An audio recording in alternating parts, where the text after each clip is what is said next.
नामधरा कंठी विठोबाचे, तयाच्या चिंतने निरसेल संकट, तराल दुर्घट भव सिंधू, जन्मोनी आकुळी वाचे स्मरे राम, दरी हाची नेम हरणीसी, तयाच्या चिंतने निरसेल संकट, तराल दुर्घट भव सिंधू. तुका म्हणे कोटी कुळिती पुळिता, गावे गाता गीत विठोबाचे, तयाच्या चिंतने निरसेल संकट, तराल दुर्घट भव सिंधू. प्रविश मम वाचमिमां प्रसूक्तां संजीवयत्य किल शक्तिधर स्वधाम्ना, अन्यांश हस्तश्चरण श्रवणत्वगादिम्, प्राणानमो भगवते पुरुषाय स्तुभ्यम्. केशवचरण सरोजम् सान्द्रीलाब्धाभम्,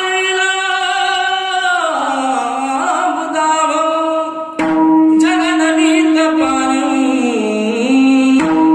मण्डनं मण्डनानां तरुणतुलसीमाला, कन्धरं कञ्जनेत्रम्, सदयधवलहासं श्रीविठ्ठलं चिन्तयामि.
चरण संतांची त्यांच्या प्रभादाने कथेचा विस्तारू. बाबाजी सद्गुरु दास तुका. ओम नमो ज्ञानेश्वरा. ओम नमो ज्ञानेश्वरा. करुणा करा दयाळा.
शरीरं राजीवनेत्रं रघुवंशनाथं कारुण्यरूपं करुणाकरं श्रीरामचन्द्रं शरणं प्रपद्ये के कृष्णत्वदीय पदपङ्कजपञ्जरान्ते अद्यैव मे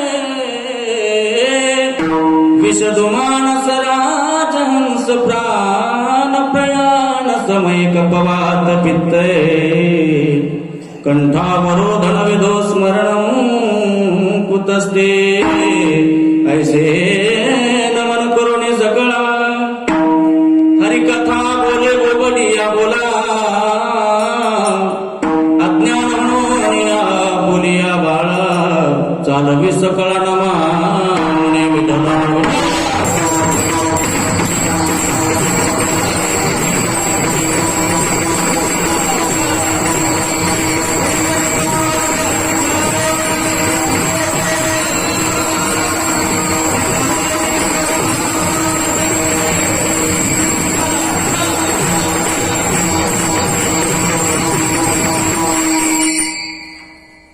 सारासार विचार हे खूप पूर्ण कमी करा. सार विचार करा उठा उठी नाम धरा कंठी विठोबाचे तयाच्या चिंतने निरसेल संकट तराल दुर्घट भव सिंधू. प्रस्तुत प्राप्त प्रसंगी कीर्तनरूपी सेवेकरिता निवडलेला अभंग देहूचे सुप्रसिद्ध साधू जगदवंदनीय महाराष्ट्रभूषण वारकरी संप्रदायाचे कळसस्थानी असणारे पंचमवेद निर्माते श्री जगद्गुरु तुकोबाराय यांचा 4 चरणाचा उत्कृष्ट 2 प्रकरणामध्ये मोडल्या जाणारा हा अभंग विठ्ठल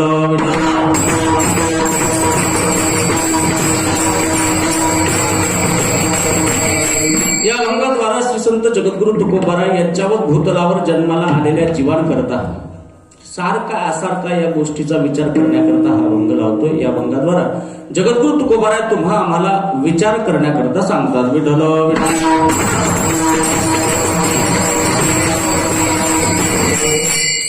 अभंगाला सुरुवात करण्या अगोदर थोडासा परिहार देतो.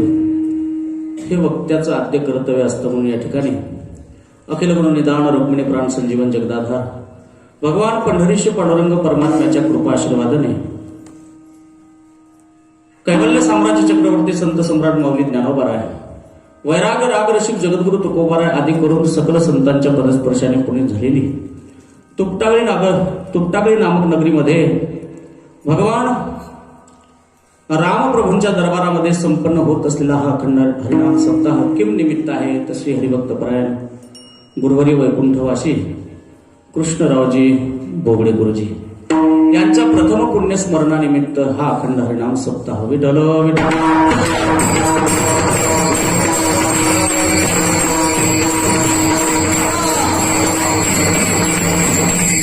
आणि या प्रथम पुण्यस्मरणाच्या निमित्ताने या सप्ताहामध्ये द्वितीय दिवसाची सेवा माझ्या वाट्याला आलेली आहे. मला आमचे श्री हरिभक्तपरायण बोबडे सर यांचा फोन आला आणि सांगितलं महाराज अशा पद्धतीचा कार्यक्रम आपल्याला या ठिकाणी करायचा आहे आणि त्या कार्यक्रमामध्ये दुसऱ्या दिवसाची कीर्तनरूपी सेवा आपल्याला करायची आहे. परम भाग्य आहे माझं. एवढ्या महान थोर आणि या आत्म्याच्या निमित्ताने पुण्यस्मरण होतंय. त्या पुण्यस्मरणामध्ये मला ही अधिकृत सेवा प्राप्त झाली त्यामुळे मी शतशः ऋणी आहे. विठ्ठल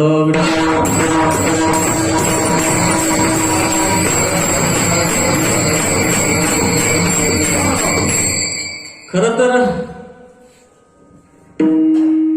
मी बोबडे गुरुजींविषयी बोलावं त्या अधिकाराचं नाही.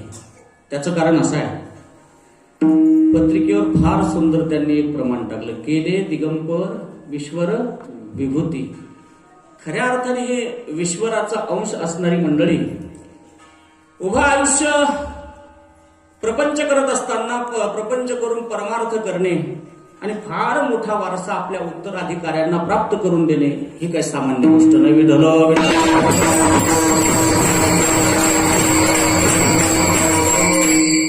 मी नेहमी माझ्या कीर्तनाच्या द्वारा आणि हमेशा नेहमीचा माझा विषय असतो माणसाच्या जीवनामध्ये माणसावर नितांत प्रेम करणारं आणि काही व्यक्तिमत्व आहेत त्यापैकी आई आहे.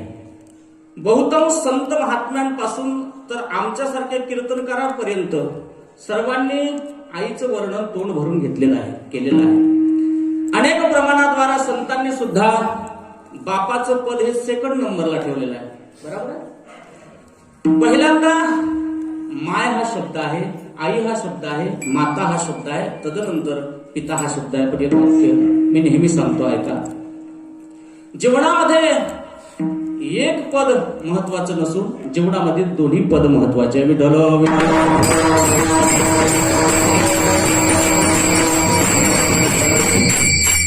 आपली जन्मदाती आई आपल्याला जरी मायेची ऊब देत असेल, पण बाप मात्र आपल्याला आपला उभं आयुष्य जगण्याकरता फार मोठा वारसा निर्माण करून देतो.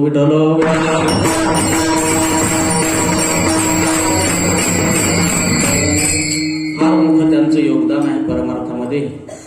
गुरुजींनी पारतंत्र्याच्या काळात सुद्धा दिवस काढलेले आहेत. काय जन्मतारीख काय? 1937. याचा अर्थ असा आहे, बोटावर जर मोजू गेलो, मला नाही वाटत भारत स्वतंत्र झाला होता त्यावेळेला. बसलेल्या मंडळींना ज्ञात आहे. म्हणजे पारतंत्र्याच्या काळामध्ये जन्म घेणारी ही मंडळी आणि आज स्वतंत्र काळामध्ये ती पारतंत्र्यामधून आलेली जी परंपरा आहे परमार्थाची, ती टिकवत इथपर्यंत आणणं ही काही सामान्य गोष्ट नाही.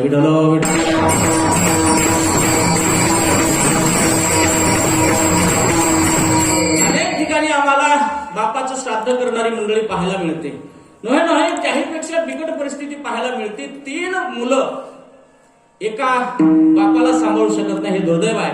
एक बाप 3 मुलाला सांभाळण्याचं सामर्थ्य ठेवू शकतो, लहानाचं मोठं करतो, लग्न करतो, चांगल्या प्रकारचं शिक्षण त्या मुलांना देऊ शकतो. पण एक बाप जर एवढा करत असेल 3 मुला करता, परंतु 3 मुलं एका बापाला सांभाळत नाही, हल्लीची परिस्थिती आहे.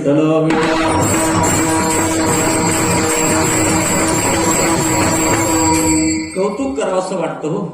जीवनामध्ये वस्तुस्थिती सांगणं अतिशय महत्वाचे आहे. तिघही भाऊ परमार्थाच्या चाकोरीत चालतायत.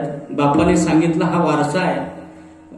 आमचे शिवाभाऊ तर नेहमी भजनात बसल्यानंतर एक अभंग म्हणतात हो.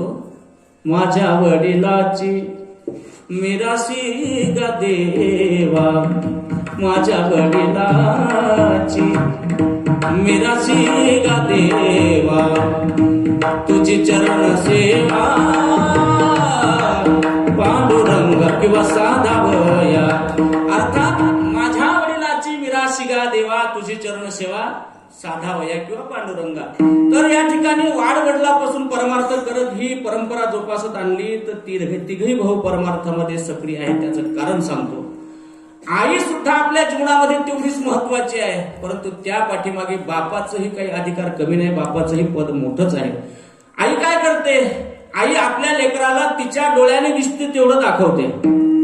कडेवर बसून तिला जे दिसतं ते मात्र आई दाखवण्याचं काम करते. पण मायबाप ऐका, बापाचं काय कार्य आहे? तर बाप स्वतःला जे दिसतं ते तर दाखवतोच, पण बापाच्या नजरेमध्ये जे पडत नाही, बापाला जे दिसत नाही ते दाखवण्याचं काम बाप खांद्यावर घेऊन आपल्या लेकराला करतो.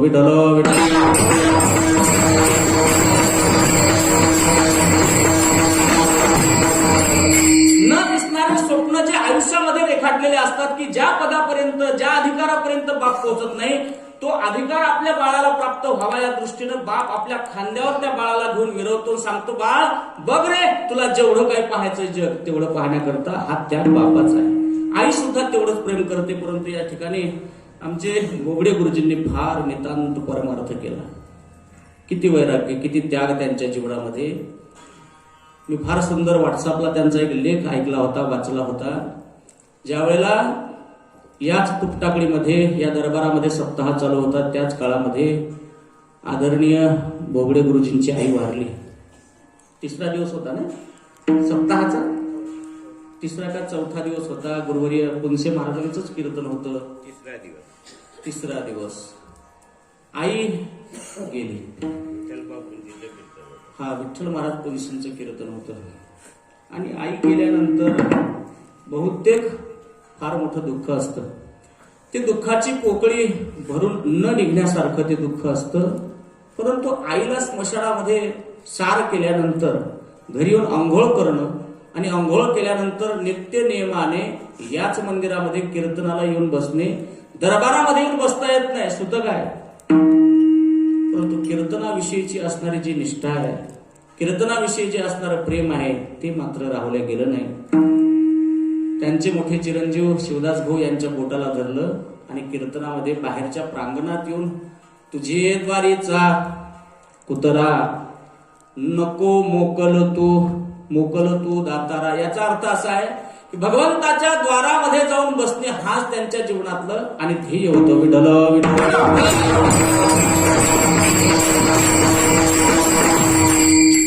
आणि आज त्यांचं परम भाग्य आहे. त्यांनी दिलेला जो संस्काराचा ठेवा आहे तो जोपासत ही तिघही भावंड या ठिकाणी आहेत. गणेश दादा आहे, आदी करून त्यांचे पुन्हा तिसरी पिढी आहे या ठिकाणी.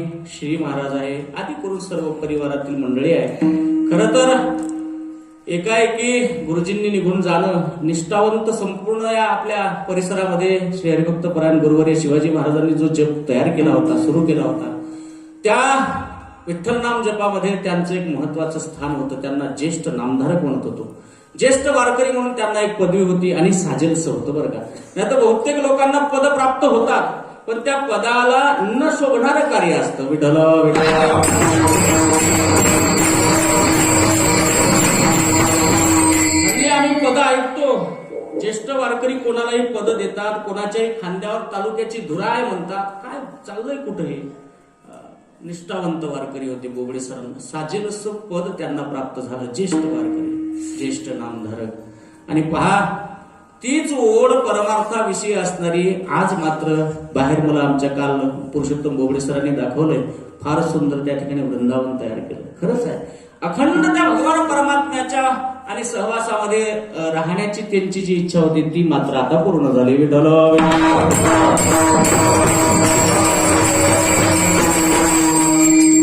दुर्दैव आहे बोबडे सर, आमच्या जीवनामध्ये असा वारसा, अशी परंपरा आणि प्राप्त झाली नाही.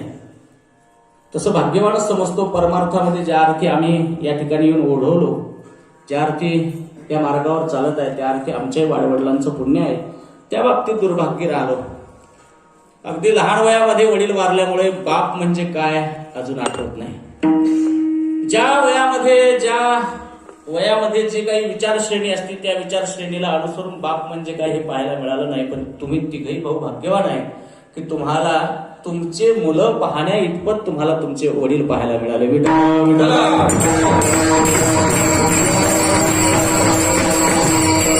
कारण असं आहे, माय बाप आयुष्याच्या पुस्तकाचा धडा, माय बाप आयुष्याच्या पुस्तकाचा धडा, संचित आपुले वाचे पुण्याचा हा पाडा, नको वंदा दोरा नको कोण त्याच माळा, आनंदाचे पाणी वाहे नित्य माझ्या डोळा,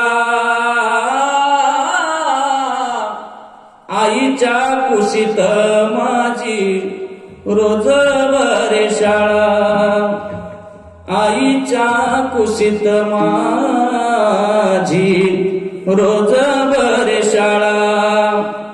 तुम्हाला घरापासूनच गुरुपदाला प्राप्त शोभणारे आणि तुमचेच वडील या ठिकाणी मिळालेले असताना तुम्ही स्वतःला भाग्यवान समजा. अनेकदा तुमची खंत आम्हाला ऐकायला येते, पण मी असं म्हणतो, तुम्ही कधीच जीवनामध्ये खंत मानू नका. अहो, तुम्हाला जेवढा सहवास तुमच्या वडिलांचा लाभला तेवढ्या भाग्याचा मी किंवा बुवाजी असतील, आम्हाला तेवढं भाग्य प्राप्त झालं नाही. वारसा घेऊन, संस्कार देऊन, लहानाचं मोठं करून सर्व नातवंड सर्व परमार्थाच्या चाकोरीला लावले, यापेक्षा मोठी इष्ट जगामध्ये तुम्हाला काहीच नाही.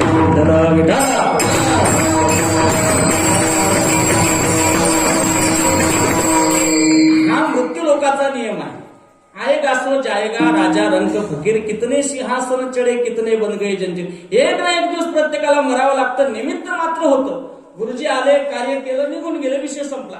आता मात्र खंत बाळगू नका. आता फक्त एक करा, त्यांचा वारसा उत्तर असाच अखंड चालत राहावं या प्रयासामध्ये लागा. विठ्ठल विठ्ठल.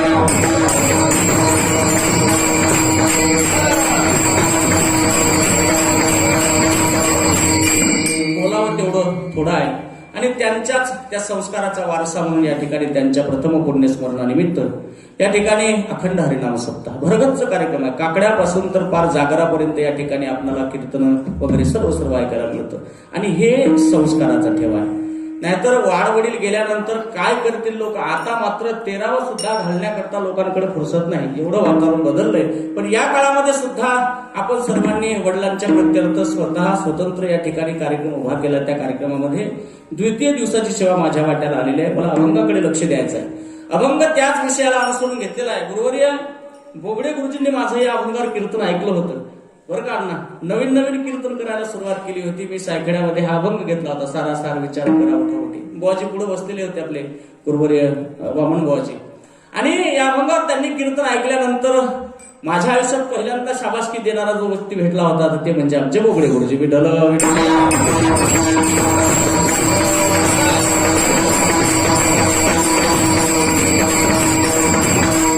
त्यांना या अभंगामध्ये जी मी प्रक्रिया मांडली होती पुढे विचाराची, ती प्रक्रिया एवढी आवडली, एवढी भावली होती की त्यांनी मला खऱ्या अर्थाने शाबासकी दिली. म्हणून त्यांच्या स्मरणाप्रित्यर्थ आज हा खऱ्या अर्थाने अभंग घेतला. खरं तर या अभंगाचे 2 विषय महत्वाचे आहेत. एक तर हा अभंग उपदेशपर प्रकरणातील आहे आणि दुसरा हा अभंग नामपर प्रकरणातील आहे. उपदेश महाराज करा हा शब्द म्हणजे क्रियापद या ठिकाणी वापरलेला असल्यामुळे आणि या अभंगाद्वारे महाराज करा म्हणतात. याचा अर्थ असा आहे आपणाला उपदेश करतात म्हणजे उपदेश प्रकरणामध्ये मोडला जातो. आणि दुसरं म्हणजे नामधरा कंठी म्हणजे पांडुरंग परमात्म्याचं नाव कंठामध्ये धारण करा. याचा अर्थ असा आहे की हा अभंग नामपर सुद्धा मोडला जातो. विठ्ठल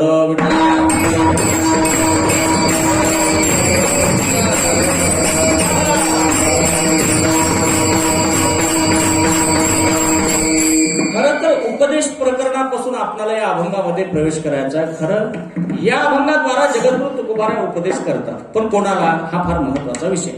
ठीक आहे, काही साधकांच्या मनामध्ये हा विचार येऊ शकतो की महाराज उपदेश तुम्ही करताय तर त्या योग्यतेचे तुम्ही आहात का. कारण काही प्रकार पडतात ना. उपदेश कुणी करावा, उपदेश कुणी करावा, उपदेश कोणाला करावा आणि उपदेश कसा करावा हाही विषय महत्वाचा आहे. विठ्ठल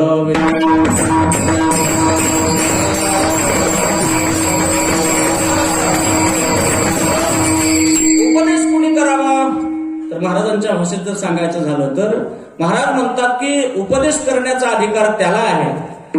नाही संत चिन्हे उमटले अंगी उपदेशाला गे पात्र झाला. एखाद्याच्या ठिकाणी कुठल्याच प्रकारचं आचरण नाही, तो जर या ठिकाणी उपदेश करत असेल तर शास्त्र सांगतं, संत सांगतात त्याला उपदेश करण्याचा अधिकार नाही. काय आजच्या काळामध्ये सांगण्याकरता भरपूर लोक भेटतात, परंतु ऐकण्याकरता एकही व्यक्ती आपल्याला पाहायला मिळत नाही. हे दुर्भाग्य आहे. विठ्ठल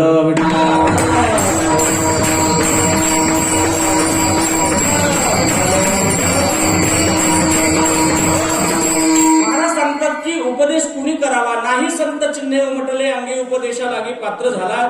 ज्याच्या ठिकाणी संत चिन्ह उमटले त्यांनी उपदेश केला पाहिजे, अन्यथा कुणी उपदेश करू नये. पहिला प्रश्न संपला. दुसरा प्रश्न असा आहे की उपदेश कोणाला करावा. खरं तर उपदेश करत असताना उपदेश करण्याच्या योग्यतेचा आहे का हे पहिले चाचणी करणं गरजेचं आहे. नाहीतर कोणालाही उपदेश करत बसलो तो उपदेश हा व्यर्थ जातो बरं का.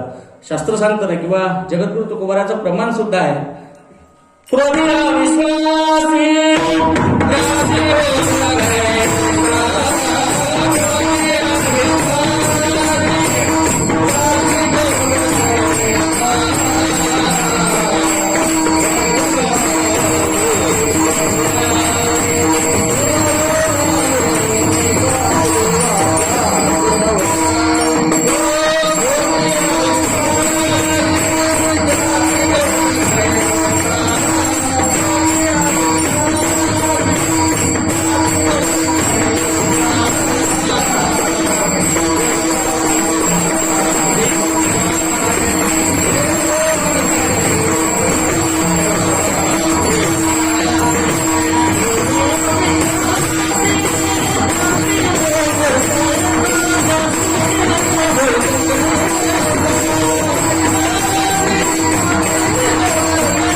कधी उपदेश करायचा नाही. का? त्याचं कारण असं आहे, तो ऐकण्याच्या मनस्थितीमध्ये राहत नाही. व्यर्था पुलिवाच्या शिनव नये. व्यर्थ कोणालाही आपण उपदेश करण्यात काय अर्थ नाही. कबीर महाराज त्याची पुष्टी करतात. काय झालं? पावसाळ्याचे दिवस होते आणि पावसाळ्याच्या दिवसामध्ये धो धो पाऊस पडत असताना फार मोठा वृक्ष होता आणि त्या वृक्षाच्या फांदीवर एक माकड बसलेलं होतं. पूर्ण त्या माकडाचं अंग ओलचिंब झालं आणि त्या पावसामध्ये ते माकड एका फांदीवर बसलं. परंतु ते कुडकुडत बसलेलं माकड एका त्याच वृक्षाला फांदीला एक खोपा होता आणि त्या खोप्यामध्ये सुगरण नावाची पक्षिणी बसलेली होती. सुगरण त्या खोप्यामधून माकडाकडे पाहते. माकडाच्या संपूर्ण अंगावर पाऊस पडतोय. थंडगार वारा त्या माकडाच्या शरीराला लागतोय आणि थंडगार वाऱ्यामुळं माकड हे कुडकुडत बसलेलं होतं. सुगरणीला दया येते. सुगरण त्या माकडाकडे पाहून त्या माकडाला म्हणते, माकड दादा, काय रे राजा, एवढं मोठं तुला माणसासारखं शरीर दिलं, वरून पाऊस पडतोय आणि या पडत्या पावसामध्ये आज तू उघड्यावर बसतोय. किती मोठी खंत आहे तुझ्या जीवनामधली. हात दिनो पाव दिनो नरतन जैशी काया. कबीर महाराज म्हणतात, हात दिनो पाव दिनो नरतर जैसी काया. 8 महिने फुकट गमाये पगले अभी तक घर नहीं बनाया. कोण म्हणतं? झोपले नाही ना? सुगरण. कोणाला? माकडाला. सुगरण त्या माकडाची व्यथा पाहून, त्या माकडाची अवस्था पाहून कुडकुडत बसलेलं माकड आणि त्या माकडाकडे पाहून सुगरणीला दया आली आणि दया आल्यामुळे सुगरण त्या माकडाला म्हणते, 8 महिने फुकट गमाये पगले अभी तक घर भी नाही बनाया. खरं सांगा, सुगरणीला त्या माकडाची दया आली. माकडाला समजावून सांगते सुगरण, सुगरणीचं चुकलं का? बोला ना इकडची मंडळी. सुगरणीला माकडाची दया आली, तिने काही वाईट केलं का? नाही ना. अशा बऱ्याच सुगरणी माकडाला समजावून सांगतात. घरात आल्यानंतर माकडा बस झाला, आता पूर्ण 10 एकर गमावलं, राहिलेलं ते 3 एकराचा पट्टा जो आहे तेवढा तरी या लेकरा बाळांकरता ठेव. सुगरणीला वाईट वाटतं. दिवसभर बोंबलत फिरणारं माकड, मी माकड म्हणतो बरं का, आपण काही कोणाचं नाव घेत नाही, कारण नेहमी येणं जाणं करावं लागतं, त्यामुळे काही गोष्टींचा विचार मी करतो. दिवसभर बोंबलत फिरणारं जे माकड आहे त्या माकडाची दया सुगरणीला येते. सुगरण सांगते, अहो दिवसभर काबड कष्ट करते मी, दिवसभर तुम्ही मोकाट फिरताय, दररोज गटारातून उचलून आणावं लागतं, सर्व गाव हसतंय आपल्यावर, कुठपर्यंत हे चालायचं? आता तरी सावध व्हा.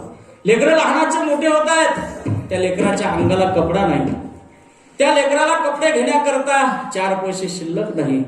दररोज काम करून आल्यानंतर माझ्या जवळचे पैसे घेऊन जाता, दररोज पिऊन येता, लोळता, काय फायदा आहे या गोष्टीचा? कोण सांगते? माकड. बोलत चला. सुगरण सांगते. कोणाला? माकडाला. माकडाला. सुगरण खोटी बोलते का? नाही. सुगरण खरी बोलते. सुगरण समजावून सांगते की माकडा आता तरी सावध हो, पण माकड ऐकत नाही. सुगरण समजावून सांगते ना, गंगू शेजारी न तिचं माझं भांडण. पूर्वीच्या काळचा पोवाडा आहे. आता काल राज महाराजांनी बरेच विशेषण लावले होते, बरेच विशेषण बरं का, आणि ते आता त्या विशेषणाला अनुसरून वागले पाहिजे थोडंफार. पूर्वीच्या काळचा पोवाडा आहे, त्या पोवाड्यामध्ये वर्णन केलेलं आहे, ज्या घरी व्यसनाधीन झालेली लोक आहेत त्यांचं वर्णन केलं आहे. त्या घरच्या माता भाऊनीची काय परिस्थिती आहे ती सांगते घरच्या माकडाला की अहो ऐका, गंगू शेजारीनं तिचं माझं भांडण, भांडणा मध्ये हालतीनं काढले. काय म्हणली ती? तुला पती हाय का ग नाही का, अशा टोचून बोलतात बायका. कोण सांगते? सुगरण. बरोबर. सुगरण सांगते कोणाला? माकडाला. आता माकड खाली मान घालून ऐकत होतं, पण जास्त सुगरणीनं आणि समजावून सांगण्याचा प्रयत्न सुरू केला. गंगू शेजारीनं तिचं माझं भांडण, भांडणामध्ये हालतीनं काढले, तुला पती हाय का ग नाही का, अशा टोचून बोलतात बायका. आता सुगरणीनं साळत साळत बोललं असतं तर ठीक होतं. पण सुगरण त्याच्या मानगोटीवर जाऊन बसली. आता बहुतेक थोडं सुगरणीनं बोललं तर बरं होईल. घरचे माकडं ऐकत असतात, पण जास्त जर चरचर केलं तर उठलं ना, दारू पिऊन आला लास, मला फेकून बायकोला ग्लास, बोललं याचं. आणि मग मात्र दोघांचं भांडण सुरू झालं. हा शाहीर वर्णन करतो. अहो, ग्लास मारला ग्लासाच तुटलं हो, राघो मैनाचं नातं कसं फाटलं. सुंदर चाललेला संसार आणि त्या संसारामध्ये विघ्न आलं. कोणामुळं? बोलत चला ना, माकडा समजावून सांगते बिचारी सुगरण. सुगरण काय म्हणते? अहो ऐका, माझ्या खोप्याचं वर्णन कुणी केलेलं आहे?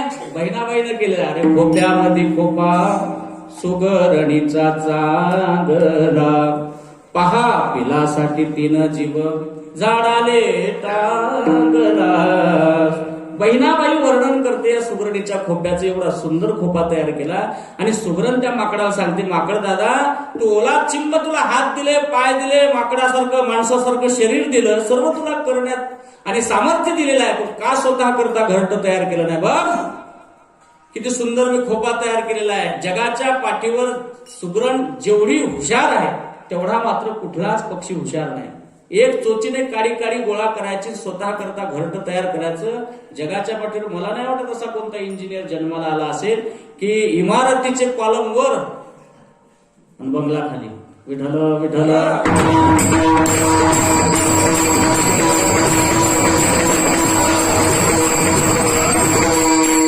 सुगरण वर्णन करते, सांगते, माकड दादा, अरे बघ माझ्याकडे किती सुंदर मी घरटं बनवलं, पण माकड हे क्रोधी होतं, अविश्वासी होतं. माकडाने ऐकलं. सुगरण म्हणते ना की स्वतःच्या खोप्याचं वर्णन करते ना, तर माकड म्हणतं, घर में की रानी मुझको बात बतलाती है, अभी खुलंदे पाणी तेरी करता धुलधानी. सुगरण समजावून सांगते माकडाला, पण माकड ऐकण्याच्या मनस्थितीत नव्हतं. उलट माकड त्या सुगरणीला म्हणतं, घरात बसून मला गोष्टी सांगते का? घर में की रानी मुझको बात बतलाती है, अभी खुलंदे पाणी तेरी करता धुलधानी. पाहता काय, पाऊस ओसरला, पाऊस बंद झाला. माकडाने ताडताड 2-4 उड्या मारल्या, सुगरणीचा खोपा तोडला, फेकून दिला. कशी बशी सुगरण स्वतःचा जीव वाचवून बाजूच्या खांदीवर जाऊन बसली, डोक्याला हात लावला. सुगरण मग म्हणते, शिक शिकाया शाने को, शिक शिकाया शाने को, कैसा धोखा खाया बंदर को शिक सिखाया, मैंने मेरा घर गमवाया. विठ्ठल विठ्ठल.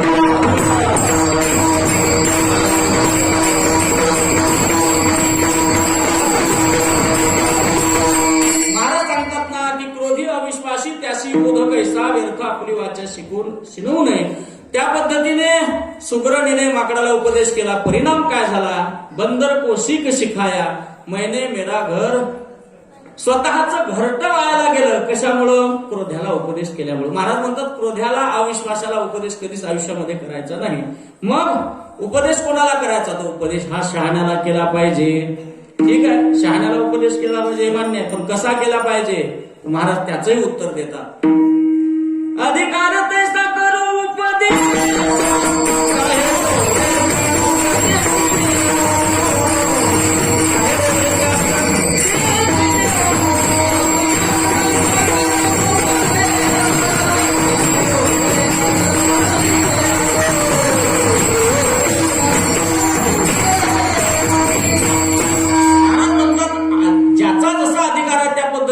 उपदेश केला पाहिजे. अधिकार तैसा करू उपदेश, साहे ओझे त्यास त्याची देऊ. पहिल्याच्या वर्गाला, पहिलीला 10वीच्या आणि पुस्तकाचा अभ्यासक्रम नसतो, म्हणून ज्या ज्या पद्धतीने ज्याचा जसा अधिकार आहे त्या पद्धतीने उपदेश केला पाहिजे, मान्य आहे.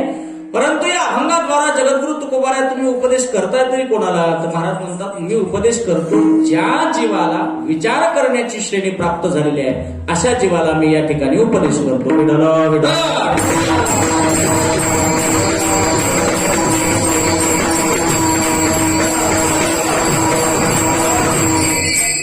विचार करण्याचं सामर्थ्य फक्त या भूतलावर एकाच जीवाला प्राप्त झालेलं आहे, त्याचं नाव आहे माणूस. म्हणून माणसाने जीवनामध्ये विचार करूनच वागणं अतिशय महत्वाचं आहे. का? त्याचं कारण असं आहे, एखादी घटना घडण्या अगोदर केला जातो त्याला काय म्हणतात? विचार. एखादी घटना घडण्या अगोदर केल्या जातो त्याला म्हणावं विचार. परंतु एखादी घटना घडल्यानंतर करावा लागतो त्याला म्हणावं पश्चाताप. विठ्ठल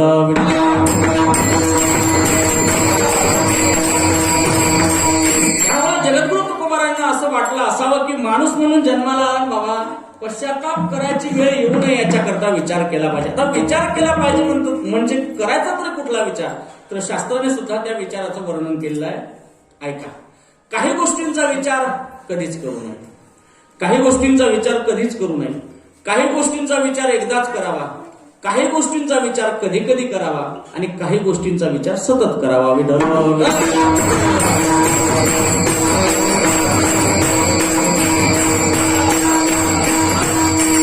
काही गोष्टींचा विचार कधीच करू नये. कोण्या गोष्टीचा विचार कधीच करू नये? त्याच्या पाठीमागे भाव सुंदर आहे. महाराज म्हणतात की एखाद्याचं वाईट होईल असं विचार माणसाने जीवनात कधी करू नये. कोणाचे भलं व्हावं अशा पद्धतीने विचार माणसाच्या जीवनामध्ये आला पाहिजे. दुर्दैव आहे, चांगला विचार दुसऱ्याचं चांगलं व्हावं हा विचार सहजासहजी निसर्गतः कोणाच्याच अंगी येत नाही. का? त्याचं कारण असं आहे, माणूस म्हणून एकदा जन्माला आला रे आला की माणूस म्हणून जन्माला आल्यानंतर त्या माणसाला ही लागलेलं जे व्यसन आहे, जी संगती आहे, ती संगती त्या माणसाला वाईट बनवते. विठ्ठल विठ्ठल.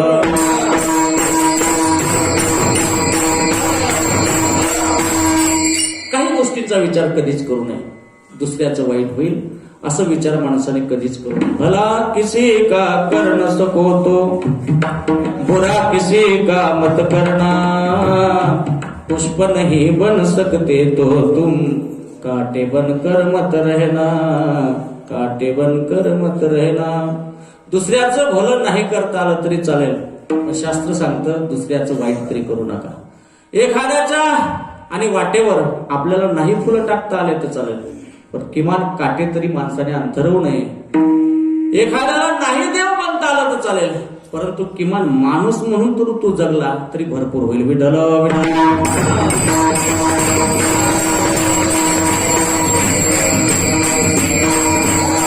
चांगलं करावं माणसाने जीवनामध्ये.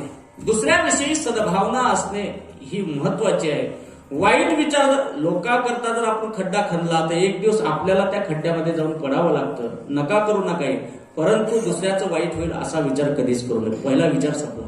काही गोष्टींचा विचार कधीच करू नये. काही गोष्टींचा विचार एकदाच करावा. माणसाने माणूस म्हणून जन्माला आल्यानंतर विवाह करण्याचा विचार एकदाच करावा.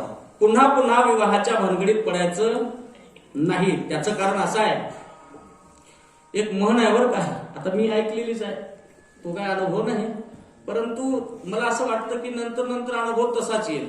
असं म्हणतात, शादी एक ऐसा लड्डू है जो खाए, काय पुढे, जो खाए वो भी पछताए, कशात आपले नाही वाटते सर्व, जो ना खाए वो भी पछताए. एखाद्याचं लग्न झालं की मग त्याला विचारावं कसं रे बाबा, काही विचारू नका मला, अरे झालं काय. त्याचं समीकरणच असं आहे लग्नाचं. काय असतं, नवीन नवीन लग्न झालं का हा बोलतो, एक वर्षभर ती ऐकत असते. काय ऐकते त्याचं कारण आहे, या बुहाऱ्याचा स्वभाव जाणून घेते ना ती. वर्षभर ती ऐकत असते, हा बोलतो ती ऐकते. दुसऱ्या वर्षी ती ओळखून घेते, सांग का मी आहे म्हणून.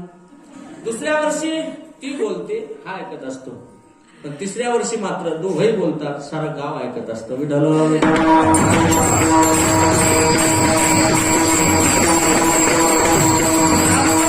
बाहेर येतं आणि मग मात्र त्या विवाहाची किंवा त्या प्रपंचाची मजा ऐकण्यासारखी असते. म्हणून शास्त्र सांगतं जीवनामध्ये एकदा माणूस म्हणून जन्माला आला का विवाह एकदाच केला पाहिजे. त्याचं कारण असं आहे, अहो भल्या भल्या देवतांना सुद्धा त्या आदिमाया शक्तीने सोडलं नाही. ती काही सामान्य आहे का? सर्व देवांना भारी आहे. नाही तर एक उदाहरण देतो, ऐका. तुम्हाला प्रश्न विचारतो, भगवान विष्णूचं वाहन काय आहे? नाग. हा, साप. भगवान विष्णूचं गरुड. गरुड. भगवान भोलेनाथाचं नंदी. नंदी. गणपती बाप्पाचं उंदीर. दुर्गा देवीचं सिंह. लगामाचा का बिना लगामाचा? जिच्यात सामर्थ्य बिना लगामाचा वाहक सुद्धा आणि मांजर बनवण्याचं जिच्यात ताकद आहे तिच्या नादाला लागून जमणार आहे का? विठ्ठल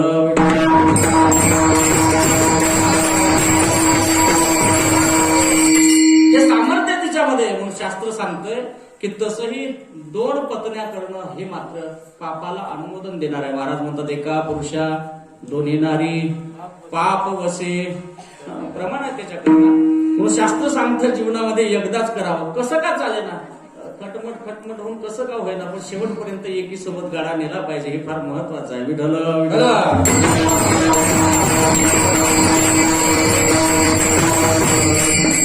भांडण्याकरता आपणच जाऊ तिला, दुसरं कोण आहे? आता दिवसभर बाहेर राहतो, शेजारी सोबत भांडतो तर हे जागेवर राहणार नाही. बरोबर आहे. भांडायचं कोणाला? हक्काचं एकमेव अधिकाराचं पद असेल तर त्याचं नाव आहे नवरा. राहिली सोयरी जेवढी काय असेल दिवसभर अनुमान ती काढून घेते, परिस्थिती अशी. पण चालू द्या, फार महत्वाचं. असो, मला सांगायचं एक आहे की जीवनामध्ये काही गोष्टींचा विचार कधीच करू नये. काही गोष्टींचा विचार एकदाच करावा. पुढचा विचार आहे काही गोष्टींचा विचार कधी कधी करावा. कोण्या गोष्टीचा विचार? काय का? को देश को काल को मित्र को वियोग महा क्वचित अहम को मे शक्ती इति चिंतन मुहुर्मुहु. शास्त्र सांगतं की काही गोष्टींचा विचार माणसाने कधी कधी केला पाहिजे. इति चिंतन मुहुर्मुहु. कोण्या गोष्टीचा विचार माणसाने कधी कधी केला पाहिजे?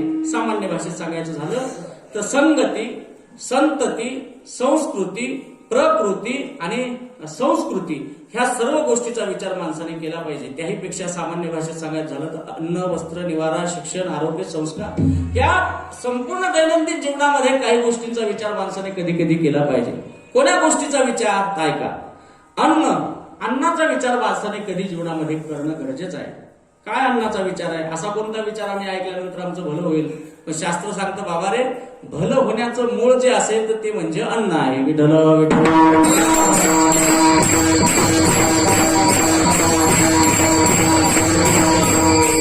अन्नाचा विचार माणसाने जीवनामध्ये करणं गरजेचं आहे. काय अन्नाचा विचार आहे? तर शास्त्र सांगतं माणसाने अन्न सेवन करत असताना ते अन्न उघड्यावरचं कधी खाऊ नये. अन्न हे झाकलेलं असणं गरजेचं आहे. त्याही पेक्षा अन्न सेवन करत असताना अन्न अपवित्र सेवन करू नये. अन्न हे पवित्र सेवन केलं पाहिजे. त्याचं कारण असं आहे की जैसे खावे अन्न वैसे होय मन, जैसे प्यावे पाणी वैसी होय पाणी. अन्न वाईट खाल्लं, अपवित्र खाल्लं तर माणसाचं मन सुद्धा अपवित्र होतं. पाणी जर आपण अशुद्ध पिलो तर शास्त्र सांगतं की आपल्या वाणीत बदल पडायला वेळ लागत नाही. बहुतेक गावागावात संध्याकाळच्या वेळेला पाण्यात बदल पडतो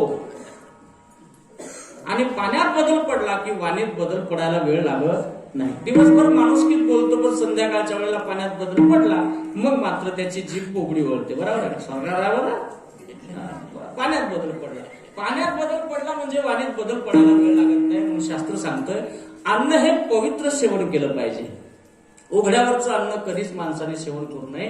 त्याचं कारण असं आहे उघड्यावरचं अन्न हे अपवित्र आहे. शास्त्र सांगतं बरं का, काही गोष्टी पवित्र आहे पण गोड नाही. काही गोष्टी गोड आहे पण पवित्र नाही. काही गोष्टी गोडही नाही पवित्रही नाही. काही गोष्टी गोडही आहेत आणि पवित्र आहे. विठ्ठल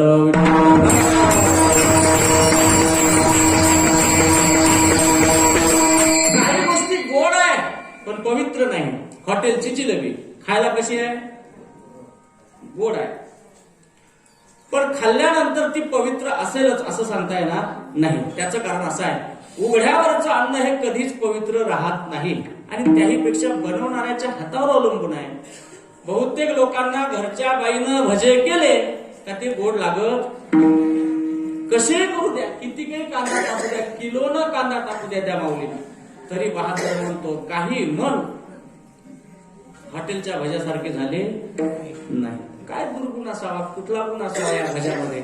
त्याचं कारण आहे ते भजे डोक्यावर पदर घेऊन शुद्ध हात धुवून केलेले नसतात. ते भजे असे केलेले असतात. त्यामुळं ते पवित्र की अपवित्र? बोला ना. अपवित्र आहे. म्हणून अपवित्र सेवन केल्यानंतर विचार कसे होतील? अपवित्र होतील. म्हणून शास्त्र सांगते की काही गोष्टी गोड आहेत पण पवित्र नाही. हॉटेलची जिलेबी भजी खायला गोड आहे पण मात्र ते पवित्र नाहीत.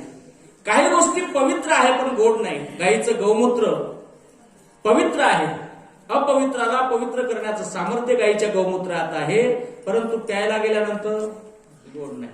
काही गोष्टी गोड आहे पण पवित्र नाही, हॉटेलची जिलेबी. काही गोष्टी पवित्र आहे पण गोड नाही, गाईचं गौमूत्र.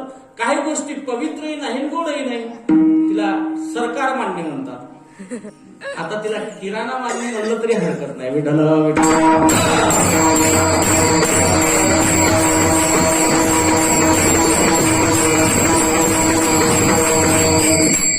काळ बदलला आणि या बदलत्या काळामध्ये विचार करणं अतिशय महत्वाचं आहे.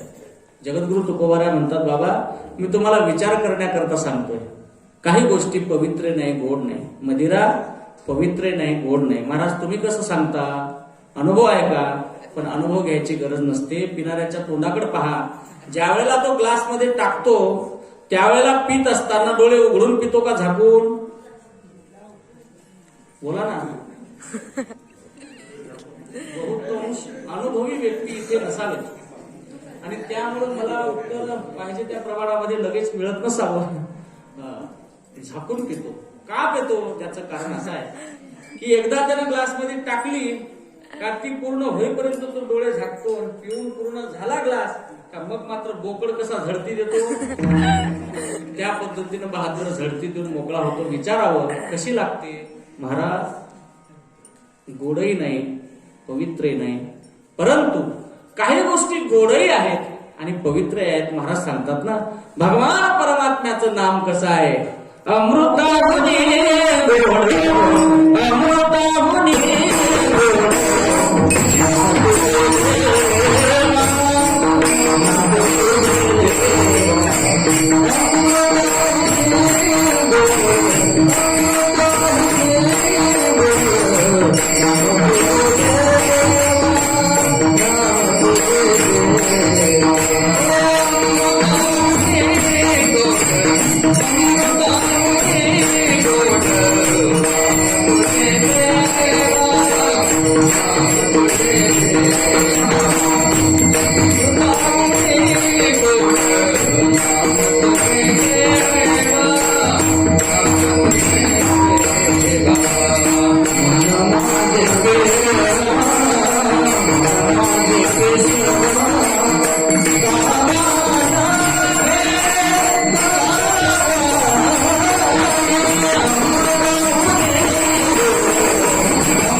महाराज म्हणतात की काही गोष्टी गोडही आहेत आणि पवित्र आहेत. भगवान परमात्म्याचं नाव अमृताहुनी गोड नाम तुझे देवा. भगवान परमात्म्याचं नाव हे अमृतावरून गोड आहे. त्यामुळे जीवनामध्ये काही गोष्टी पवित्रही असल्या पाहिजे आणि गोडही असल्या पाहिजे. मग कधी कधी अन्नाचा विचार करणं गरजेचं आहे. श्रीमद भागवत महापुराणामध्ये फार सुंदर वर्णन आलेलं आहे. ज्या वेळेला स्वर्गारोहण होतोय ना त्यावेळेला सर्वांचं पतन होतं. एक धर्माचं आणि सोडल्यानंतर सर्वांचं पतन होतं. नकुल, सहदेव, अर्जुन, द्रौपदी आणि मग मात्र भीमाचं सुद्धा पतन होतं. स्वर्गारोहणाला जात असताना भीमदादाचं पतन झाल्यानंतर भीमदादा आपल्या ज्येष्ठ भावाला आवाज देतो, दादा अरे या सर्वांचं पतन झालं. द्रौपदीचं पतन झालं, अर्जुनाचं पतन झालं, नकुलाचं पतन झालं, सहदेवाचं पतन झालं. या सर्वांच्या ठिकाणी एक ना एक दोष होता दादा. प्रत्येकाकडे अर्जुनाला गांडीवाचा अभिमान होता. नको नको ते यांच्याकडे प्रत्येकाकडे एक ना एक दोष पाहायला मिळेल, त्यामुळे या सर्वांचं पतन झालं. पण माझ्याकडे असा कुठला दोष आहे म्हणून माझं पतन होतंय, मी स्वर्गाचा अधिकारी का होत नाही? त्यावेळेला धर्मराजाने भीमदादाला समजावून सांगितलं, भीमा या सर्वांचं पतन झालं, दोष होता हे तू म्हणतो हे खरं आहे. तुझ्याकडे दोष नाही हे म्हणतो तू, हेही खरं आहे. कारण निष्कलंकी निष्कपटी असे असणारे भीमदादा आणि आज तुझ्या जीवनामध्ये कुठला दोष नाही हे जरी तू म्हणत असेल, पण भीमा ऐक, तू स्वर्गाचा अधिकारी का होऊ शकत नाही? त्याचं कारण सांगितलं धर्मराजाने.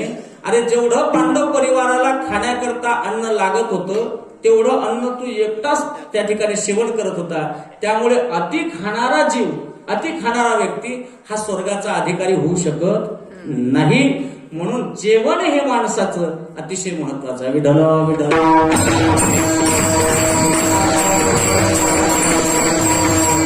माणसाने जीवनामध्ये अन्न सेवन करत असताना अन्न मर्यादित सेवन केलं पाहिजे.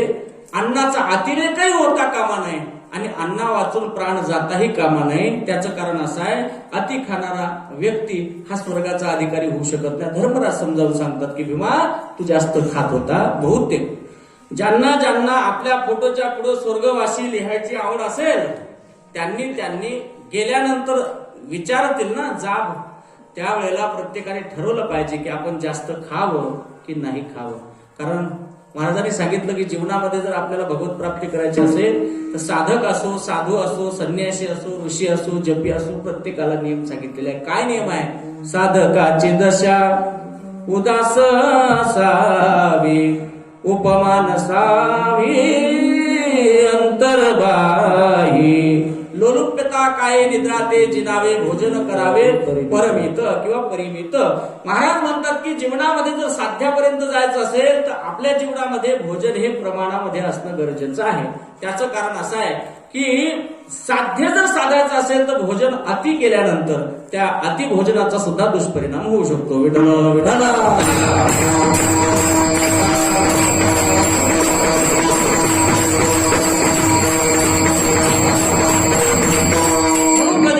अन्नाचा विचार केला पाहिजे. अन्न उघड्यावरचं कधी खायचं नाही. अन्न झाकलेलं असलं पाहिजे. तसे जीवनामध्ये काही गोष्टी झाकलेल्या चांगल्या वाटतात. भोजन, भजन, खजाना और नारी हे चारही चीजे कर पर्दे के आगे. चार गोष्टी माणसाच्या जीवनामध्ये झाकलेल्या असणं गरजेचं आहे. कारण त्या जेवढ्या झाकल्या तेवढं मात्र त्या आणि गोष्टीचं महत्व वाढत असतं. पहिला भोजन झाकलेलं असलं पाहिजे. भजन म्हणजे पुण्य. माणसाच्या जीवनातलं पुण्य हे माणसानं झाकून ठेवलं पाहिजे. आमचे बोबडे गुरुजी किती परमार्थ करत होते, किती नामस्मरण करत होते, कधीच आयुष्यात सांगितलं नाही. सर्व त्यांनी त्यांचं वैभव, स्वतःचं ज्ञान असेल जगतापुढं कधी मांडलं नाही. ज्ञानोबा या विषयाची पुष्टी करतात. ज्ञान सुद्धा, पुण्य सुद्धा झाकलेलं असणं गरजेचं आहे. कशा प्रकारे? तर ज्ञानोबा काही उदाहरण देतात. आड्या तोडे आडवी, मग अढयता जेवी हरवी, नाना कुलवधुलपवे अवयवाते. ज्ञानोबा म्हणतात कुलवान घराण्यातली स्त्री जशी नक्षीकांत केसापासून तर पायाच्या नखापर्यंत स्वतःचं अंग वस्त्राने झाकते, त्या पद्धतीने महात्म्य सुद्धा आपल्या जीवनामध्ये स्वतःचं वैभव झाकतात. चातुर्य लपवी, महत्व हरवी, पिशेपण मिरवी, आवडोनी. स्वतःच्या आवडीप्रमाणे जगतामध्ये चातुर्य असून सुद्धा वेड्यासारखे राहतात. तुका वेडा विचार करीतो बडबड पार, उठितो की उठितो टाळ, अवघावाचे गोंधळ. तुका वेडा. जगताने ज्या जगद्गुरु तुकोबाराने आणि वेदा 5वा वेद तयार केलेला आहे, गाथ्यासारखा ग्रंथ तयार केलेला आहे, त्या जगद्गुरु तुकोबाराने सुद्धा जगाने काय म्हणावं? तुका वेडा अविचार. का म्हणावं? त्याचं कारण आहे चातुर्य लपवी, महत्व हरवी, पिशेपण मिरवी, आवडोनी. वेड्यासारखे हे लोक या जगतामध्ये राहिले. त्याच पद्धतीने आमचे बोबडे सर सुद्धा कीर्तनही करत होते, गातही होते आणि सर्वात मोठी संपत्ती होती त्यांच्याकडे ते म्हणजे नम्रता. विठ्ठल विठ्ठल.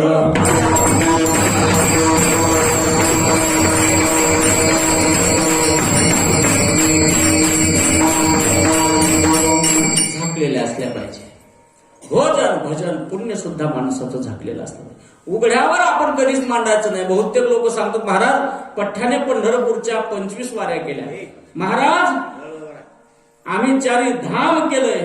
अहो महाराज एवढंच काय, आम्ही मोठ्या महाराज लोकांचे कीर्तन ऐकले, तीर्थक्षेत्रात गेलो, लेका शेजारच्याचा धुरा करतो ते नाही सांगत रे. हा किती वाऱ्या केल्या, किती पुण्य कमावलं, हे जशा पद्धतीने आपण मोकळं सांगतो तसं पाप केलेलं माणूस सांगत नाही. त्याचं कारण काय? पिते दूध डोळे मिटुनी जात मांजराची, म्हणे चोरट्याच्या कारे भीती चांदण्याची. सरारल्या हाता नाही कंप का सुटावा उघडदार देवा आता उघडदार देवा. ज्या पद्धतीने मांजर त्या पातेल्यातलं दूध पितय ना, पण पित असताना ते मांजर डोळे झाकतं, त्याच पद्धतीने माणसं जीवनामध्ये कर्म करतात, पण कर्म करत असताना डोळे उघडे ठेवून कर्म करत नाही, डोळे झाकून करतात. त्यांना असं वाटतं की त्यांनी डोळे झाकले म्हणजे वरच्याने डोळे झाकले. काय विठ्ठल विठ्ठल.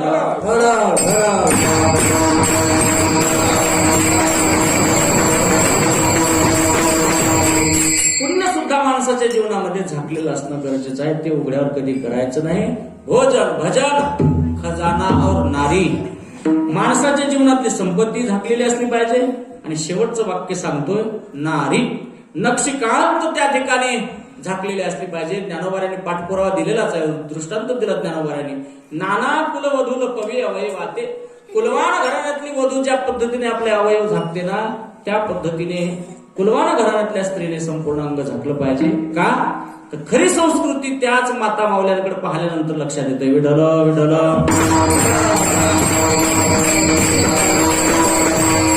बरेच परप्रांतीय लोक येऊन आपल्या देशामध्ये विचारतात की भारताची संस्कृती काय, भारताची संस्कृती काय. एका वाक्यात सांगतो ऐका. पोटभर जेवणे याला प्रकृती म्हणतात. पोटभर जेवणे याला प्रकृती म्हणतात.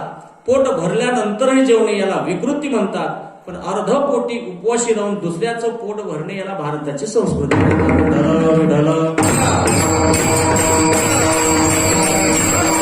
भारताची संस्कृती सांगितली. नक्षीकांत त्या ठिकाणी आमच्या माता मावल्याचं अंग झाकलेलं असणं गरजेचं आहे. का तर झाकल्यानंतर बहुतांश त्या गोष्टीचं महत्व वाढत असतं.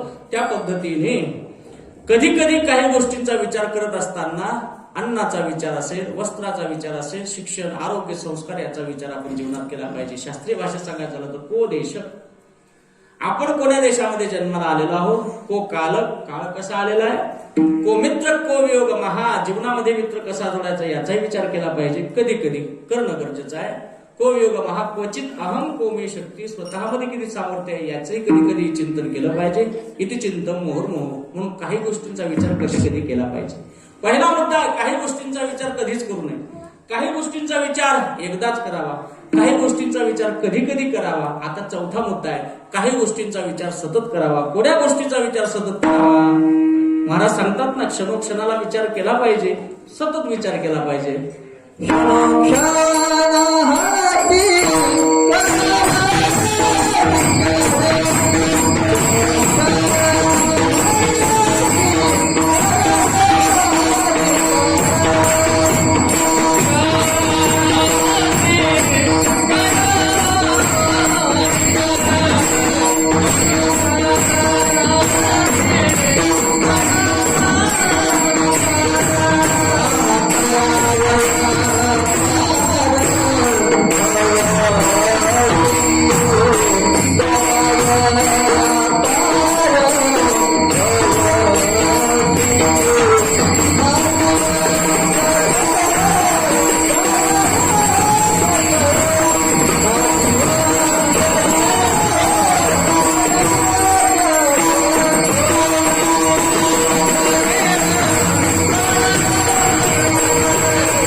की माणसाने जीवनामध्ये सतत तो विचार केला पाहिजे. कुठला विचार. महाराज सांगतात, क्षणोक्षणा हाची करावा विचार, तरावया पार भवसिंधू नाशिवंत देह जाणार सकळ. एक दिवस हा नाशिवंत देह निघून जाणार आहे. मग एक ना एक दिवस जर हा देह संपणार असेल तर मग या देहाद्वारे आपण करण्याकरता काय आलो होतो ह्या गोष्टीचा विचार आपल्या जीवनामध्ये करणं गरजेचं आहे. म्हणून महाराज म्हणतात, अरे वेळ कमी आपल्याकडे, वेळ कमी असल्यामुळे तो विचार करण्याकरता आता विलंब लावू नको. तो विचार करण्याकरता तू उठाउठी कर. अभंगाच्या प्रथम चरणात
हे तिकडे चालू असेल म्हणून असं विठ्ठल विठ्ठल.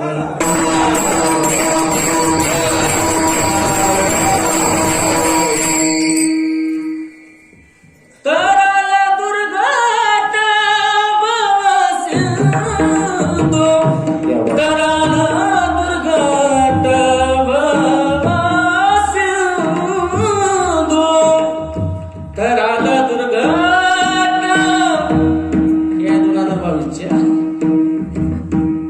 मामाने जी म्हणलं, अरे बाबा बाबा, सारा सार विचार करा मोठा मोठी. प्रातस्मरणे वैकुंठवाशी गोदे बाबा चतुर्मासामध्ये ह्या चाली शिकवायच्या. आठवण येते हो कधी कधी बाबांची जुनी चाल म्हणली विठ्ठल विठ्ठल. तसे आता ह्या दोन्ही सासऱ्याच्या मध्ये मी असा दबलेला आहे की चिर कर का पीर कर नाही. इकडे पाहतो तिकडे सासरे आहे, तिकडे पाहतो तिकडे सासरे आहे, आणि प्रत्यक्ष समोर बुवाजी बसून आहे. त्याच्यामुळं आपलं बरं आहे, हातपाय हलवत नाही मी आज. इतर ठिकाणी कीर्तन करणं वेगळं आहे. तसंही आता गुरुजींच्या पुण्यस्मरणानिमित्त असल्यामुळे आतला स्वभाव जो आहे तो जागृत करत नाही. फार महत्वाच्या काही गोष्टी असतात, म्हणून स्थित प्रज्ञा असं गाव भाषा फार महत्वाचं आहे. मी काय सांगत होतो म्हणा ना, कीर्तन. महाराज म्हणतात प्रथम चरणामध्ये सांगतात की बाबा रे, विचार करणं गरजेचं आहे. आणि विचार आता तू जास्त विचार करण्याकरता वेळ लावू नको, उठाउठी कर. उठाउठी आणि मनस्तोर महाराजांनी अगोदरच त्या गोष्टीचा सार सांगून दिला. सार आणि असार, सार अधिक असार. तर महाराज सांगतात की जीवनामध्ये सार काय आणि असार काय ह्या गोष्टीचा विचार कर. पण कसा? उठाउठी, लवकरात लवकर तू विचार कर. महाराजांना राबवलं गेलं नाही, अगोदरच महाराज सार तत्व सांगून मोकळे होतात. म्हणजे आपल्याही पेक्षा जगद्गुरु तुकोबारांना किती गडबड असावी. महाराज म्हणतात नाम धरा कंठी विठोबाचे. अरे तुम्ही जोपर्यंत आता इथून सार असार गोष्टीचं चिंतन करत राहा तोपर्यंत सार सांगून टाकतो अशा पद्धतीचं. आणि हे जगद्गुरु तुकोबाराने पुढे चिंतन मांडलेलं आहे. सार काय आहे आणि असार काय आहे या गोष्टीचं चिंतन लवकरात लवकर करा आणि तातडी करा, सार तत्व हातामध्ये धारण करून. तसं सार काय असार काय या गोष्टीचं चिंतन करण्याकरता महाराज सांगतात विठ्ठल विठ्ठल.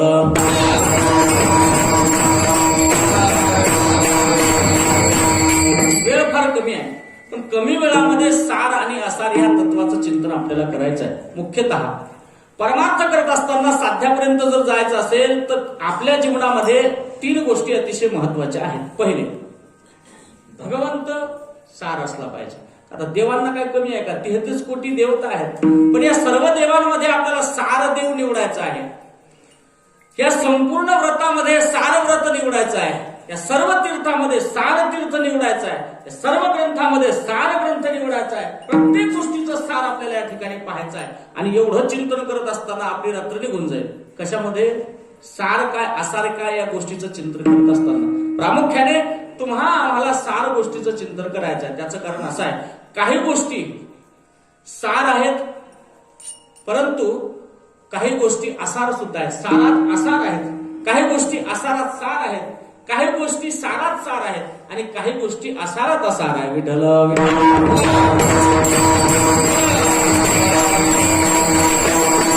काही गोष्टी असारात सार आहेत. आता असारात सार म्हणजे काय आपल्याला पाहायचं आहे. हा प्रपंच कसा आहे? असार आहे. फलकट तो संसार. फलकट या शब्दाचा अर्थच तो आहे. शेंगा पाहिल्या का? भुईमुंगाच्या शेंगा पाहिलेल्या आहे, बरोबर आहे. पाहिल्या तू शेंगा फोडल्यानंतर पत्र खातून दाणे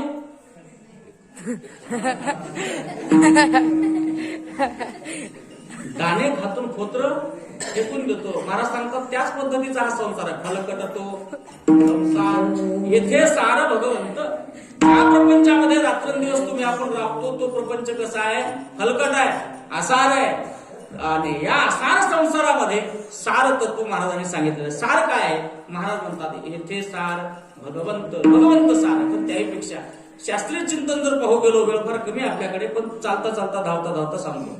महाराज सांगतात की असार रूपी संसारामध्ये काही गोष्टी सार आहे. असारे दीर्घ संसारे षडपदी मुक्तिदायिनी विष्णू एकादशी गीता तुलसी विप्रधे नवहा. महाराज म्हणतात की संसार असार आहे, पण या असार संसारामध्ये 6 गोष्टी षडपदी मुक्तिदायिनी 6 गोष्टी या प्रपंचामध्ये अशा आहे की त्या मुक्त अवस्थेपर्यंत नेऊन पोहोच करतात. कोणकोणत्या आहे? विष्णू, सार सांगितलेला आहे. जेवढे काय देव आहे त्या सर्व देवामध्ये सार काय असेल तर बळीया माझा पंढरीराव, जो या देवाचाही देव, जेवढे जरी देव असतील पण या सर्व देवामध्ये सार काय आहे? तो आमचा भगवान परमात्मा आहे. विष्णू, एकादशी. आता व्रतातलं सार सांगितलेलं आहे. काय सार आहे? प्रमाण आहे त्याच्याकरता. 15 दिवस एक एकादशी, कार्य न करीशी व्रत सार. आता सार शब्दावर अंडरलाईन करणं गरजेचं आहे. जेवढे काय व्रत असतील या जगतामध्ये त्या संपूर्ण व्रताचा सार व्रत असेल तर ते म्हणजे एकादशी. एकादशी व्रत सोमवार न करीती कोण त्यांची गती होईल नेणू. एकादशी व्रत सार आहे. नाना प्रकारचे आपण आणि उपवास करतो. आता सांगायला फार वेळ कमी आहे. माणसाची एवढी वृत्ती सामान्य आहे. वार बदलला म्हणजे उपवास बदलला, व्रत बदललं. शनिवार आला की उपवास मारुती राहायचा, रविवार आला की खंडोबा राहायचा, मंगळवार आला की अनादी अंबिका देवीचा कुठल्या ना कुठल्या, बुधवार आला की बोलावा विठ्ठल पाहावा विठ्ठल, गुरुवार ज्ञानोबा राहायचा, संत गजानन महाराज. एवढे सामान्य वृत्ती माणसाची आहे की व्रतामध्ये सार माणसाला ओळखू शकत नाही. शास्त्र सांगतं इतर व्रत करण्याऐवजी सार व्रत अंगीकारलं पाहिजे. इतर देवतांच्या पाठीमागे लागण्यापेक्षा सार देव आपण आपल्या हाती धरला पाहिजे. म्हणून महाराज सांगतात की सार देव कोण आहे? तो म्हणजे विष्णू. एकादशी व्रत, विष्णू एकादशी. ग्रंथामध्ये सार सांगितलेला आहे. भगवद्गीता, गीता गीता गीता वाचे जे म्हणत सार तत्व चालता चालता सांगायचं आपल्याला. एकादशी, तुलसी विप्रधेनवा. हा तुलसी काय आहे? सार आहे. वृक्षामध्ये सुद्धा सार शास्त्राने सांगितलेलं आहे. तुलसी माता हे सार वृक्ष आहे. त्याही पेक्षा विप्रधेनवा हा माणसामध्ये सार सांगितलेला आहे. विप्र म्हणजे ब्राह्मण. संपूर्ण मानव जातीमध्ये आणि सार जात असेल तर ती आहे विप्र. विप्र धेनवा हा प्राण्यामध्ये सुद्धा सार सांगितलेला आहे. ते म्हणजे गाय. धेनवा हा गायीची सेवा करणं गरजेचं आहे. पण शास्त्र सांगतं गायीची सेवा करून सुद्धा आपण मुक्तावस्थेपर्यंत जातो. असा संसार आहे ना.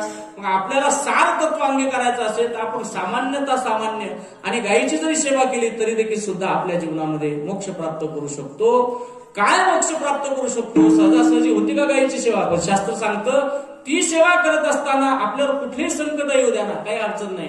त्या संकटाला सामोरं जाण्याकरता तुम्हाला एखाद्या वेळेला छोटं मोठं पाप जरी करायची वेळ आली तरी सुद्धा घाबरायची गरज नाही. बहुतेक काही तरुण मंडळी आमच्या अमृत महाराज आहेत, ह्या सर्व पोरांनी एकदा कत्तल खाण्यावर जाणाऱ्या गायी अडवल्या आणि अडवल्यानंतर मग त्या लोकांनी यांच्यावर केसेस दाखल केले आहेत ना. मग बहुतेक चर्चा सुरू झाली अशी की महाराज असं आहे, आमच्यावर केसेस दाखल केल्या, आता कसं करायचं? गायी तर वाचवल्याच आम्ही, पण आता त्या कोर्टामध्ये जाऊन वकील आम्हाला सांगतात की तुम्ही खोटं बोला, त्या लोकांना मारलं नाही. खऱ्या अर्थाने महाराजांनी त्या लोकांना मारलेलं, आता खोटं बोलायचं तरी कसं? एका इकडे गायीचं रक्षण करणे हा धर्म आहे, पण दुसऱ्या इकडे न्यायाधीशाच्या समोर जाऊन खोटं बोलणे हे काय आहे? गुन्हा, अनर्थ आहे, अपराध आहे, पाप आहे. काय करू महाराज? त्याच्याकरता शुक्राचार्याने राजा बळीला जी भागवतामध्ये नीती सांगितलेली आहे ती नीती वापरणं गरजेचं. काय नीती सांगितली? ज्या वेळेला भगवान परमात्मा बटू वामन अवतार धारण करून 3 पावलं भूमी मागण्याकरता आले होते, त्यावेळेला भगवान परमात्मा हे शुक्राचार्याने ओळखलं आणि शुक्राचार्य राजा बळीला सांगतात बळी दान देऊ नको. बळी म्हणतो का गुरुजी, का दान देऊ नको? अरे तू ज्याला दान देतो तो काय सामान्य नाही, हा जगाचा बाप आहे, हा विष्णू आहे, याला दान देऊ नको. राजा बळीच्या मनामध्ये हा विचार येतो की अरे न मानावे असे गुरुचे वचन, जेणे नारायण अंतरेल. जेणेकरून प्रत्यक्ष भगवान परमात्मा आमच्या द्वारामध्ये आलाय आणि अशा वेळेला गुरुचे वचन मानू नये या न्यायाला अनुसरून संकल्प सोडला. संकल्प सोडल्याबरोबर पुन्हा शुक्राचार्य जातात, बळी अरे देऊ नको दान, हा तुला मातीत घालण्याकरता आलेला आहे, तुला संपवण्याकरता आलेला आहे, बळी दान देऊ नको. राजा बळी म्हणतो गुरुजी आता तुम्ही शब्द दिलेला आहे, मी पाणी सोडलेला आता कसा माघारी शब्द घेऊ? त्यावेळेला राजा बळीला शुक्राचार्य नीती समजावून सांगतात. श्रीमद भागवत महापुराणामध्ये अष्टम स्कंदामध्ये आलेला श्लोक आहे, स्त्रीषु नर्म विवाहेच वृत्त्यर्थे प्राण संकटे गो ब्राह्मणार्थाय हिंसायाम ना नृतम शाज्युगुप्सितम.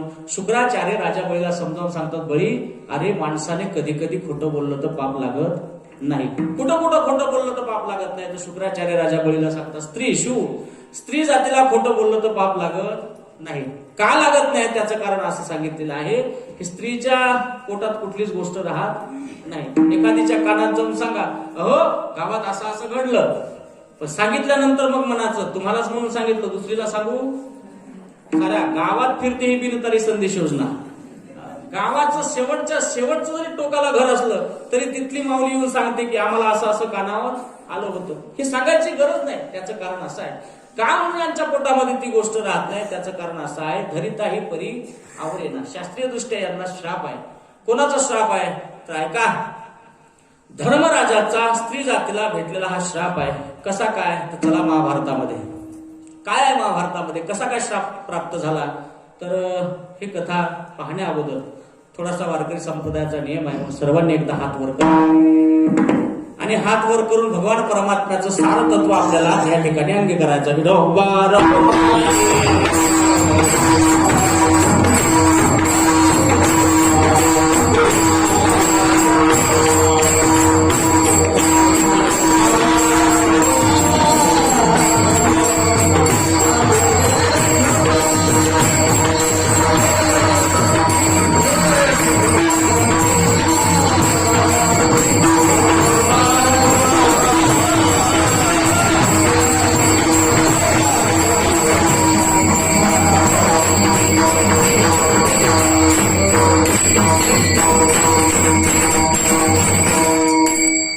का म्हणून यांच्या पोटामध्ये ती गोष्ट राहत नाही त्याचं कारण असं आहे, धर्मराजाचा त्यांना मिळालेला श्राप आहे. कौरव पांडवाचं युद्ध आणि त्या युद्धामध्ये कौरवाचं आणि पांडवाचं घनघोर युद्ध सुरू होतं.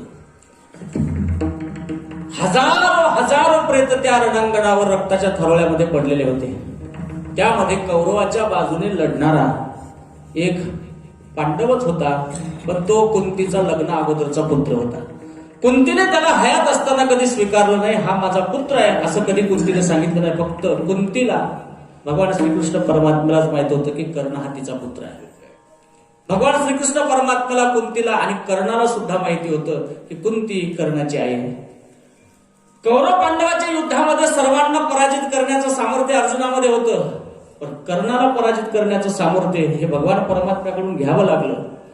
किती एवढा धनुर्धर बलाढ्य होता की अर्जुनाला एकमेव, आणि भगवान परमात्मा पाठीराखा असल्यामुळे एकमेव, जर भगवान परमात्मा नसता तर अर्जुनाला न ऐकणारा धनुर्धर म्हणजे त्याचं नाव होतं कर्ण.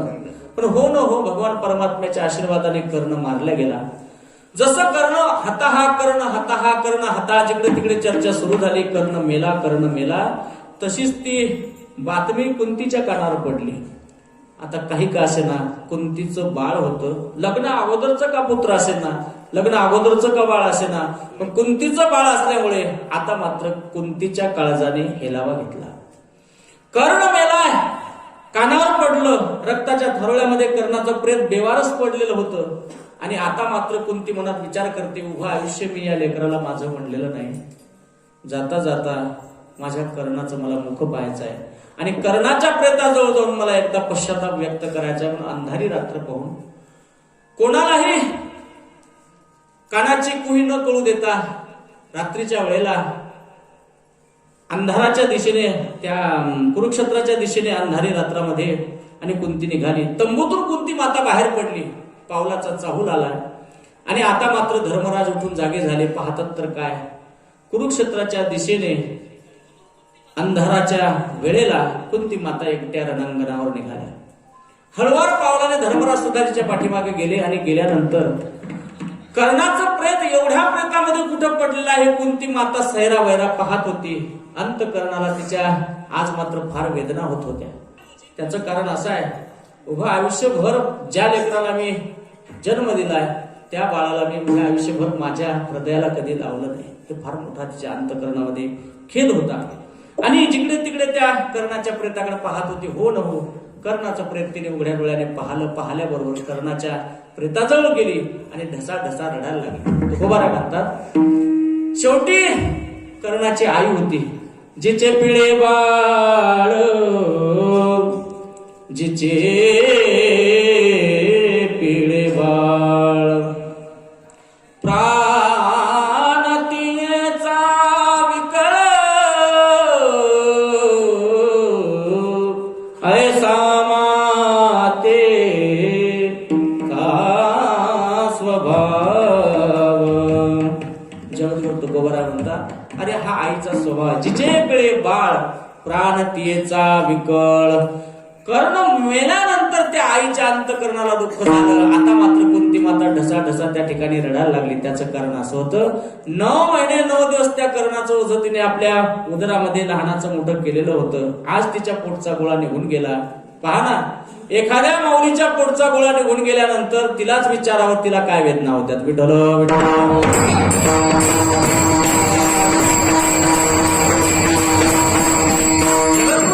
म्हणतात, अरे आपल्यावर प्रेम करणारी या जगतामध्ये एकमेव दैवत पाठवलं असेल तर तिचं नाव आहे आई. आणि ती गेल्यानंतर आपल्यावर प्रेम करणारी एकही जात जन्माला आलेली नाही. ऐशी कळवळ्याची जात महत्वाची आहे. ही एकमेव जात या भूतलावर देवाने जन्माला घातली की ती आपल्यावर फार प्रेम करते. किती प्रेम करते, एवढं प्रेम करते ती माऊली की उभं आयुष्य त्या लेकरा करता ती संपूर्ण व्यर्थ घालते, खर्च घालते. कशा करता, तर त्या बाळाला लहानाचं मोठं करण्याकरता. माया मंदिर हलले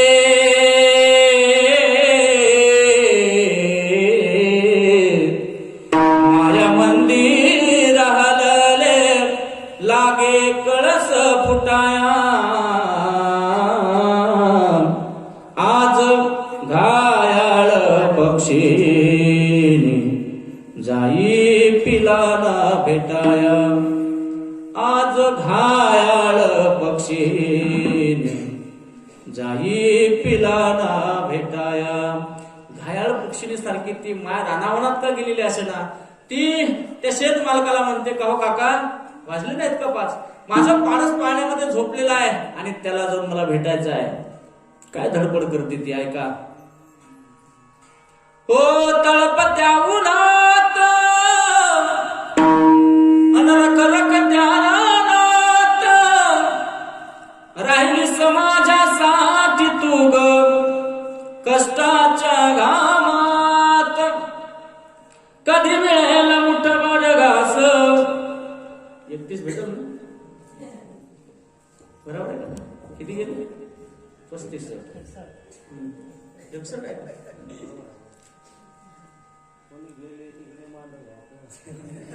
कधी मिळेल मुठभर घास, कधी गळेल तिला उपवास. ओल्या मातीतून चालताना तुडविले काट्याचे पास. आई माझी मायाचा सागर दिला तिने जीवनाला कार. नवीची चांदणी तू चंद्राची कोण, शीतल तुझी छाया मला हवी जीवन भार. तुझ्या शीतल छायेमध्ये उभारू सजवेन. आई देवापासी निघ, आई तुलाच मागेन. काढा 35. काय चाललंय, गायलं पाहिजे. आणि काही गोष्टीची मर्यादा सुद्धा आहे. बहुतेक त्या विषयावर बोलावं का नाही हे फार मोठा धर्मसंकट आहे. विठ्ठल विठ्ठल.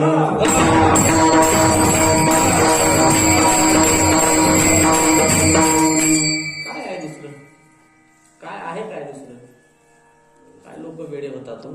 शुद्ध पारमार्थिक सांप्रदायिक माणसं पुढे बसलेले आहेत. त्यांना माहिती आहे ग्रंथाचं अध्ययन करत असताना काय घासावं लागतं, काय करावं लागतं. नाटाचे अभंग पाठ करा. किती आहे संख्या नाटाच्या अभंगाची माहिती आहे का? विचारा ना, सांगतात का ते? नाही ना, फोन केला होता आपण ना कीर्तना करता. किती म्हणे? त्यावेळेला 25 होते, आता रेट वाढले 35 वरून मामा सांगतात आता 61. विठ्ठल विठ्ठल.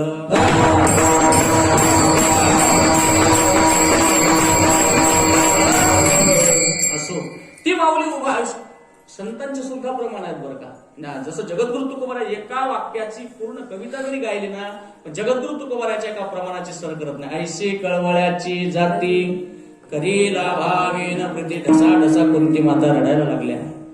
आणि कुंती रडत असताना त्यावेळेला धर्मराज येतात, विचारतात आई का रडते तू.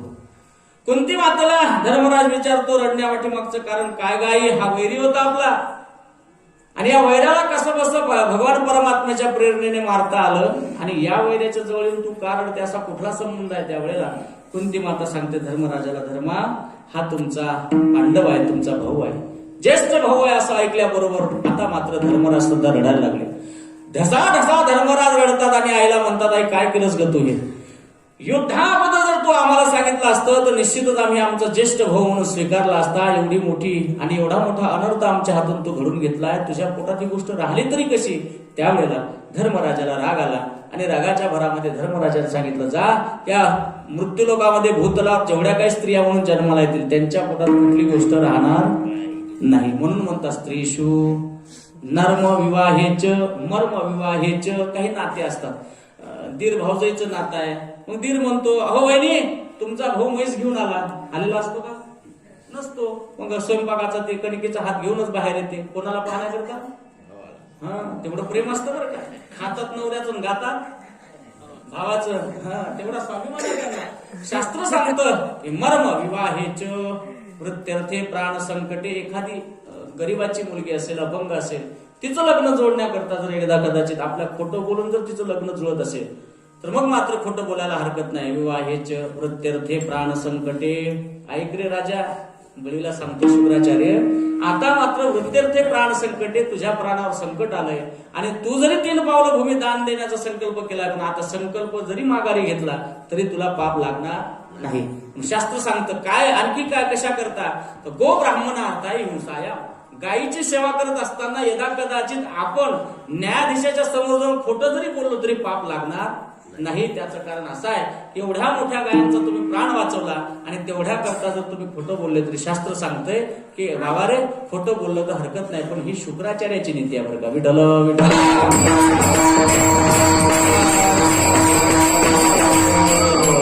म्हणून शास्त्र सांगतं की मुक्त पदापर्यंत पोच करणारे काय आहे गो ब्राह्मणार्था हिंसाया. हे फार महत्वाचे आहे. तर षडपदी मुक्तीदायिनी सार तत्व या अभंगाद्वारे सांगितलेले. म्हणून महाराज म्हणतात की सार सार सार विठोबा नाम तुझे सार. बहुतेक बरेच काही शंका निर्माण करता येते. नामाविषयी जगद्गुरु तुकोबाराने भगवंताविषयी फार श्रद्धेने सांगितलेलं आहे. या जगतामध्ये सार काय असेल तर त्या भगवान परमात्म्याचं नाम सार आहे. आणि ते नाव म्हणजे कोणतं. महाराज म्हणतात नाम धरा कंठी विठोबाचे. विठोबाचं नाव पण आपल्या कंठामध्ये धारण केलं पाहिजे. काय होईल त्याने तयाच्या चिंतने तळतील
पांडुरंग परमात्म्याचं नाव कंठामध्ये धारण केलं तर परिणाम काय तयाच्या चिंतने निर्सेल संकट, त्याच्या चिंतनाने संपूर्ण संकट नाहीसे होतात.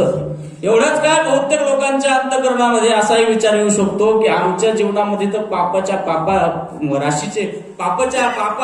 राशी भरून या ठिकाणी आमच्या जीवनामध्ये पाप आहेत, मग एवढे पाप कशाने जाईल? तर महाराज म्हणतात, अरे जसं तुम्ही म्हणताय पापाची गणना कोण करी, तसं सुद्धा या ठिकाणी महाराज म्हणतात की अरे हरिमुखे म्हणा, हरिमुखे म्हणा, हरिमुखे म्हणा, हरिमुखे म्हणा,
हरिमुखे म्हणा, हरिमुखे म्हणा, हरिमुखे म्हणा, हरिमुखे म्हणा, हरिमुखे म्हणा, हरिमुखे म्हणा, हरिमुखे म्हणा, हरिमुखे म्हणा, पुण्याची गणना कोण करी, गणना कोण करी, पुण्याची गणना कोण करी, पुण्याची गणना कोण करी.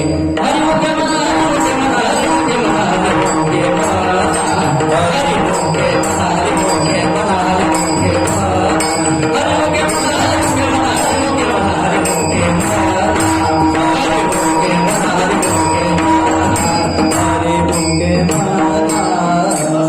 जीवनामध्ये जेवढे काय संकट येतील तेवढे मात्र निर्सेल संकट, तराल दुर्घट भवसिंधूतून आपण पहिल्या तीरावर जाऊ, अशा पद्धतीने महाराज या ठिकाणी सांगतात की सार गोष्टीचं चिंतन करणं गरजेचं आहे. मग ते सार तत्व काय आहे? तर महाराज म्हणतात की बाबा नाम धरा कंठी विठोबाची, ज्ञानेश्वर